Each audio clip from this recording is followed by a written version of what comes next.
everyone. It's Kris from My Girlfriend's Quilt Shop, and I'm here today with the amazing, most talented designer, Bev McCullough of Flamingo Toes. Thanks so much. So glad to have you here. This is great. We just finished wrapping up doing the cutest quilt for the patriotic holidays, and it's called Sweet Freedom. And we noticed something extra special that Bev did. Just that little added touch when it comes to taking something another notch higher. And that is by using binding that has been cut on the bias. Yes. Tell us why you chose to cut the bias binding on this particular quilt. So this is the plaid from this collection, which I love. It's almost like hand-drawn looking strips, but it's kind of a big plaid. So if we were to use the binding, you know, we would end up with not much of a plaid. Right. If we were, if we were to like cut it normally strips, right? And I didn't want to lose that. So I figured if we cut it on the bias, we would still get all these lovely lines. Plus, it's just really fun. The quilt is a very kind of horizontal, vertical quilt with the stars chain, and the chains kind of go on the bias. So having the binding on the bias really mirrors that and looks great. I love that. So will you show us how you cut your binding on the bias? So it's really easy to do. It's very fun. I usually open up my fabric. Okay. And then to find where the bias is, I do a little fold, and I fold the piece so that it lines up just like this. So we've got an angle here. Right. This is the selvage side. Okay. And this is the cut side. So I've made an angle here like this. Okay. But that's really long and awkward. And if you're doing a lot of strips or your fabric's even bigger, you have this piece that doesn't fit on anybody's cutting table. Right. So I go ahead and I fold it this way.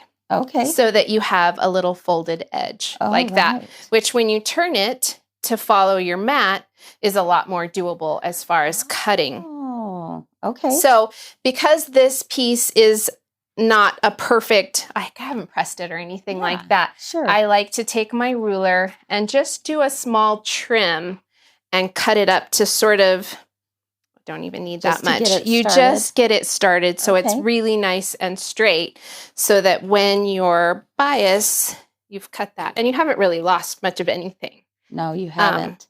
And I'm just going to go over that again because I'm going through 4 pieces of fabric here. So now I've got a really beautiful straight edge. Yes. So, and I have I'm just going to pull this up just a little bit more. Okay. So I can get all the way to the bottom. So you're going to do a 2.5-inch strip. Okay. So all you need to do is make sure it's lined up correctly first because it's hard to get 2.5 inches if it's not. And you've got this really great, you've got 2 strips. Wow, look at this. One of the reasons why people choose to cut on the bias is because of this right here. Right. This is stretch. And so we would often do that at times when you're going around curves, for example, or doing scalloped edges. But another reason for doing it, like you mentioned, is because of design choices, right? Because this is so much cuter if we fold it in half and then, you know, you can see a little piece of the bias than if you were to only get, you know, a little bit of one horizontal stripe. Right? I love it. So you get that really pretty pattern coming through as you go around. I love it. So you're going to cut 2.5-inch pieces of and you just strips, keep cutting, you know, as you move your thing down, and you'll do a little bit of math because it's not like you have to, it's not necessarily each strip isn't 40 inches or 42 inches like it would be if you were to cut binding normally. Right. So you'll just kind of measure, and it depends on how much fabric you're working with. Yes. Like, so you'll measure your strips and kind of just do a little bit of math. You know, your quilt is 70 by 70 and you want to allow, but probably, I don't know. I like to always give myself a little extra for like 20 inches for lining up.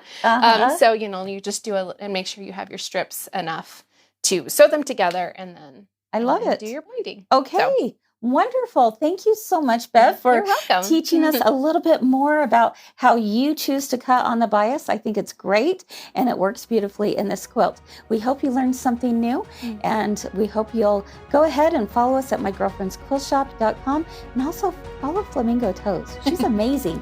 She's amazing. All right. Happy sewing, everyone. Thanks so much.